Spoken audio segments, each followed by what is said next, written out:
Assalamualaikum warahmatullahi wabarakatuh. Perkenalkan, nama saya Risti Rika Prasetyo dari Prodi Perpustakaan dan Ilmu Informasi. Di sini saya akan memberikan tanggapan saya terhadap 3 artikel yang sudah diberikan oleh Pak Habib di e-learning. Artikel yang pertama yaitu pemanfaatan teknologi informasi di perpustakaan. Teknologi informasi muncul pada tahun 1947 seiring dengan adanya komputer. Oleh karena itu, dengan adanya perkembangan teknologi informasi, membuat kehidupan masyarakat lebih berkembang. Sama halnya dengan di perpustakaan, yaitu para pustakawan akan lebih dimudahkan dalam melakukan pekerjaan-pekerjaan mereka dengan adanya teknologi informasi ini. Jadi menurut saya, teknologi informasi itu adalah teknologi yang digunakan untuk mengolah, menyimpan, dan membagikan informasi kepada masyarakat. Nah, dengan adanya teknologi informasi itu, muncullah perpustakaan digital, di mana menjadi salah satu alternatif baru bagi masyarakat untuk mendapatkan layanan informasi dimanapun mereka berada dan juga kapan saja. Jadi ada beberapa alasan yang digunakan agar penerapan teknologi informasi ini dilaksanakan di perpustakaan. Yang pertama yaitu akan membuat katalog lebih mudah, karena dengan adanya teknologi informasi ini, para pustakawan tidak perlu repot-repot lagi membuat katalog secara manual.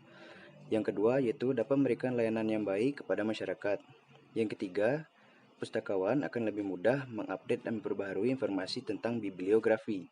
Yang keempat, memberikan ruang yang bebas kepada masyarakat di perpustakaan agar mereka lebih banyak minat membaca mereka di perpustakaan dengan adanya layanan perpustakaan secara manual ataupun digital. Nah, untuk menunjang kinerja perpustakaan digital tersebut, justru juga kita harus membutuhkan perangkat-perangkat yang mumpuni agar dapat bekerja dengan baik. Selain dengan perangkat-perangkat tersebut, SDM pun juga harus didukung dengan pengetahuan teknologi informasi yang kuat, sehingga jika teknologi sudah berkembang dan manusianya juga sudah berkembang, maka itu adalah hal yang kuat untuk mengarungi revolusi industri 4.0 di zaman yang modern ini.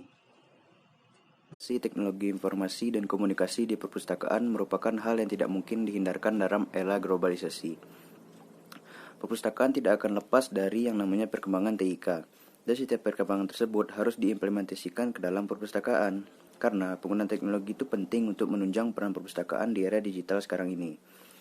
Jadi dengan adanya perpustakaan itu bisa mengikuti kebutuhan-kebutuhan pengguna akan apa yang mereka dapatkan dari layanan informasi tersebut. Jadi ada 3 hal yang diperhatikan dalam perkembangan TIK di perpustakaan. Yang pertama yaitu adalah sumber daya. Sumber daya tersebut merupakan adalah SDM yang merupakan penggerak dari teknologi informasi dan komunikasi tersebut. Yang kedua adalah layanan.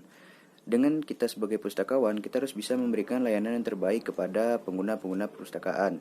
Yang ketiga adalah pengguna itu sendiri, yaitu pengguna perpustakaan harus bisa menyesuaikan kebutuhan mereka, baik dengan menggunakan perpustakaan manual ataupun perpustakaan digital.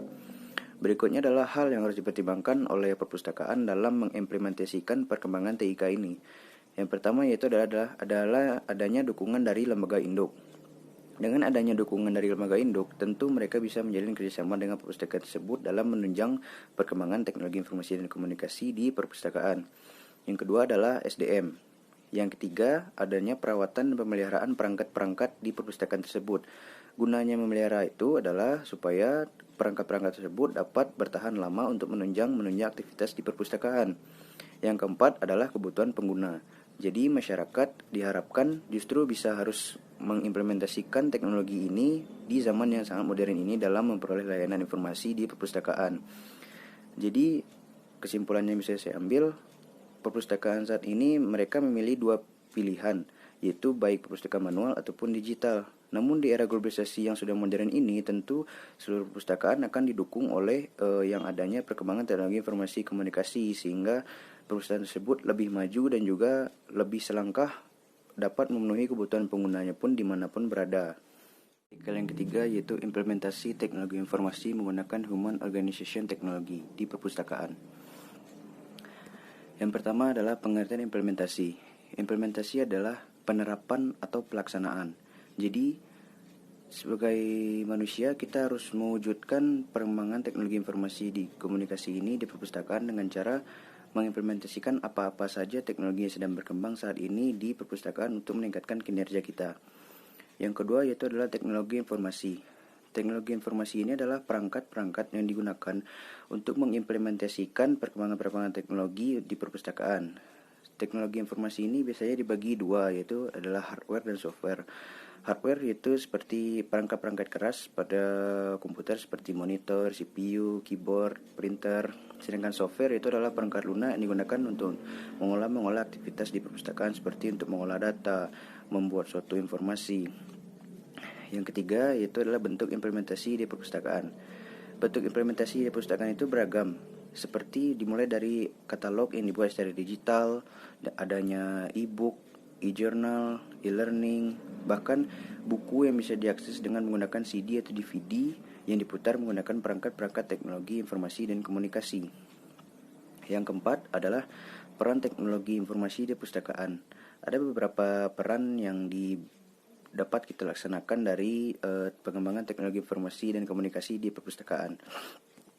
Yang pertama yaitu adanya tuntutan terhadap kualitas layanan masyarakat di perpustakaan. Yang kedua, adanya kebutuhan untuk keefektifan sumber daya manusia. Yang ketiga adalah tuntunan efisiensi waktu.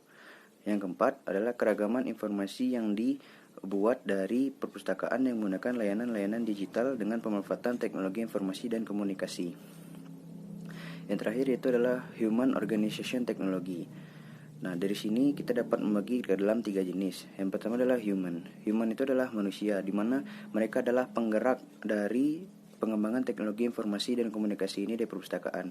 Jika tanpa adanya manusia, maka percuma jika perkembangan teknologi informasi tersebut tidak akan juga bisa dilaksanakan. Yang kedua adalah organization. Organization ini adalah wadah di mana para manusia tersebut berkumpul untuk saling bekerja sama agar terciptanya struktur-struktur pengembangan teknologi informasi yang baik. Yang ketiga adalah teknologi. Teknologi ini adalah merupakan pendukung dari human dan juga organization, sehingga mereka bertiga ini saling bekerja sama sehingga terjadilah yang namanya human organization teknologi yang dapat berkembang di perpustakaan dengan memanfaatkan teknologi informasi dan komunikasi. Jadi tanggapan saya adalah human organization teknologi ini sangat penting di bidang perpustakaan karena dengan adanya human atau SDM yang memiliki teknologi yang bagus, didukung dengan struktur organisasinya yang bagus, serta perangkat-perangkat teknologinya juga yang bagus, maka ketiga tersebut akan membentuk suatu perpustakaan yang memiliki kualitas pelayanan masyarakat yang bagus juga di bidang digital sekarang ini. Sekian dari saya, itu adalah tanggapan dari 3 artikel yang sudah diberikan oleh Pak Habib di e-learning. Jika saya ada kesalahan kata, mohon dimaafkan. Wassalamualaikum warahmatullahi wabarakatuh.